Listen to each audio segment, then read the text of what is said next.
سیرت و کردار دیتے ہیں شہادت آپ کی۔ فاتحہ یہاں سب دیتے نا، دیتے نا، وہ فاتحہ دینے سے پہلے وہ اود ڈالتے ڈالتے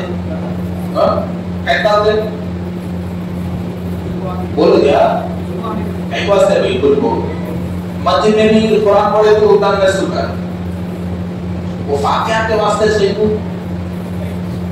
تھوڑے جگہ تو ایسی حالت ہے شب برات کو اللہ کی پناہ نام لے لے کے جاتا ہوں، وہ کٹیاں ایسے ہو گئے لائن سے ڈالا کرتے آپ بیٹے دادا نام سے تھا، ذرا چھوٹو دیر مامو بہت چپا کا بیٹے تو مامو نام سے تھا، تو چیچا نام سے تھا، وہ تھا اگر وہ کے وجہ سے دوستوں کی ہوتا تھا تو ہر خبرستان پہ رہنا ہوتا رہتا تھا، تو خبرستان پورا دھواں دکھتا تھا۔ بہت بڑی لاجک ہے، دیکھو صاحب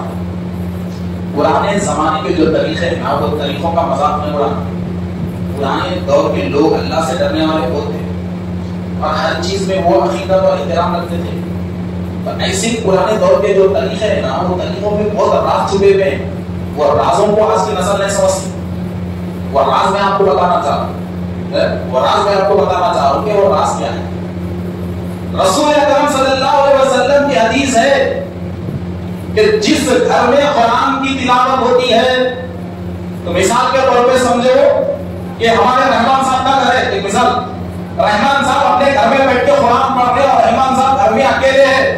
تو رحمان صاحب کبھی یہ نہیں سمجھنا کہ گھر میں اکیلا قرآن پڑھ رہا ہوں اور میرے علاوہ کوئی گھر میں نہیں ہے، میں اکیلا قرآن پڑھ رہا ہوں، یہ نہیں سمجھنا۔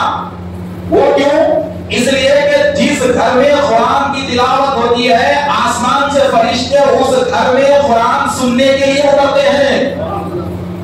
آسمان سے فرشتے اس گھر میں قرآن سننے کے لیے اترتے ہیں، تو جب تک گھر میں قرآن کی تلاوت ہوتے رہتی ہے وہ گھر نہیں رہتا بلکہ وہ گھر فرشتوں کا مقام بن جاتا ہے، فرشتوں کا مقام بن جاتا ہے اور آسمان سے لے کے اس کے گھر تک ایک نور کی لکیر کھینچ دی جاتی ہے اور فرشتے سب اس کے گھر کے چھت پہ ٹھہرے ہوئے رہتے ہیں قرآن سننے کے لیے، اور جب تک قرآن کی تلاوت باقی رہتی ہے فرشتے اس کے سنتے رہتے ہیں، ایک لمحہ بھی فرشتے اس کے قرآن کی تلاوت سے ہٹتے نہیں۔ تو ایک چیز سمجھ میں آتی کہ جہاں قرآن پڑھا جاتا وہاں پہ فرشتے آتے، ٹھیک ہے۔ اب دوسری چیز، اب یہ فاتحہ میں عود لوگاں اگربتی کا ایک استعمال کرتے، تو پرانے لوگ ایک فارمولا نکالے کہ ہمارے گھر میں لہسن کی بو، یہ حقیقت ہے، پیاز کی بو، اس کی بو، اس کی بو، ہر قسم کی بو آتی رہتی ہے، آتے رہتی ہے۔ اور فاتحہ قرآن کی تلاوت کا نام، فاتحہ کیا ہے؟ قرآن کی تلاوت کا نام، تو اللہ ہر جگہ سننے والا ہے، مگر یہ عود لوگاں کیسے نکالا گیا؟ تو بزرگوں نے طریقہ مقرر کیا کہ بابا آپ کے گھر میں ایک چیز نہیں رہتی، اچھی چیز بھی رہتی بری چیز بھی رہتی، مگر جب تو فاتحہ دیتا اور فاتحہ دیتے ہوئے فاتحہ کے دستر پہ ٹھہر کے پڑھتا الحمدللہ رب العالمین الرحمن الرحیم، تو جیسا ہی سورہ فاتحہ پڑھا فرشتے تیرے گھر میں اترنا شروع ہو گئے، فرشتے تیرے گھر میں اترنا شروع ہو گئے۔ تو بزرگوں نے کہا کہ فرشتے نورانی قوم ہیں اور تمہارے گھر میں نہیں معلوم کیا کیا بولے، لہذا فاتحہ دینے سے پہلے فرشتوں کے استقبال کے لیے اپنے گھر میں عود اور لوبان کی خوشبو کو جلاؤ تاکہ فرشتے وہ خوشبو کے ماحول میں ٹھہر سکے اور تمہارے قرآن پڑھنے کو سن سکے، قرآن پڑھنے کو سن سکے۔ تو حضرات محترم، تو فاتحہ میں اگربتی، خوشبو، بخور، عود، لوبان یہ فاتحہ کی شرط نہیں ہے۔ لوگ کیا سمجھتے عود ڈالے تو فاتحہ ہوتی، ارے ایسا نہیں ہے، بلکہ فرشتوں کے استقبال کے لیے گھر میں خوشبو لگائی جاتی ہے،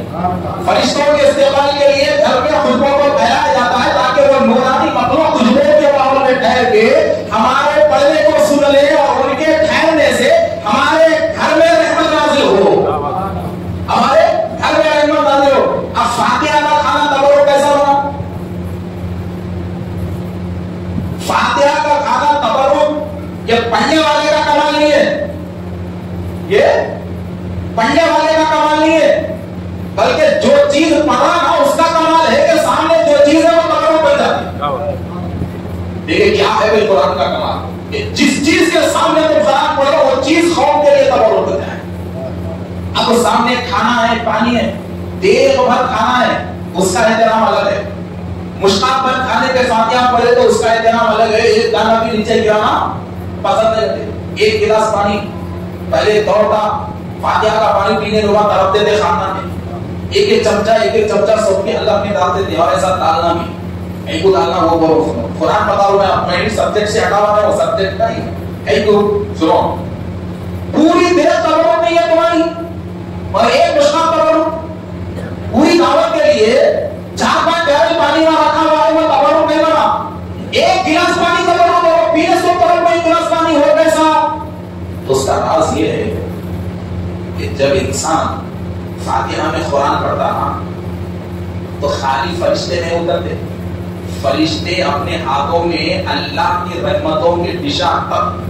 ہے نا، سو کیا بولتے ہیں مشتاق بول رہا موٹی زبان میں بولے تو سمجھ میں آتا، شینا بول رہا، اللہ کی رحمت کے شین لے کے اترتے، مشتاق لے کے اترتے، اور اللہ کی رحمت کو اس گھر پہ لٹاتے رہتے، جیسے ہم پھولوں کو لٹاتے نا ایسا وہ رحمتوں کو لٹاتے رہتے، اور پھر اللہ کی بارگاہ سے رحمت نازل ہوتی اس گھر میں، اس کمرے میں، خالی فرشتے نہیں خدا کی رحمت بھی نازل ہوتی۔ تو اب بزرگاں بولے بابا یہ کھانے کا احترام کرنا، اس لیے کہ یہ کھانا فاتحہ کے ٹائم پہ پڑھا گیا، نئے معلوم اس کی ایک ایک دانے میں کتنی رحمتیں اللہ رکھا، نئے معلوم اس کا ایک ایک دانہ کتنی رحمتیں لے کے وہ مشتاق میں رکھا ہوا ہے، اللہ کی کتنی رحمتوں کا اثر وہ کھانے کے دانوں میں آ گیا، اس لیے اسے تبرک بول کے پورے احترام سے کھاتے۔ اب تھوڑا آ گیا اور تھوڑا آ گیا، تو جب فاتحہ میں پڑھتے کیا جی بولو، چھوٹی فاتحہ الگ ہے، بڑی فاتحہ الگ ہے، چھوٹی فاتحہ بولتے کہ گھر کا ہر کوئی منہ، بڑی فاتحہ بولتے کہ امام صاحب یاد آیا تھے، نہیں بولے تو وہ تنبا ہے کہ وہ لائے پڑھنا، ہمارا رسول پڑھنا، آیت الکرسی پڑھنا، وہ پڑھنا، وہ مسجد میں خاموش امام صاحب کو سلیکٹر ہو جانا اچھا ہے، تو پورے کے پورے امام صاحب کو بڑی فاتحہ کے واسطے سلیکٹر ہو جاتے ہیں۔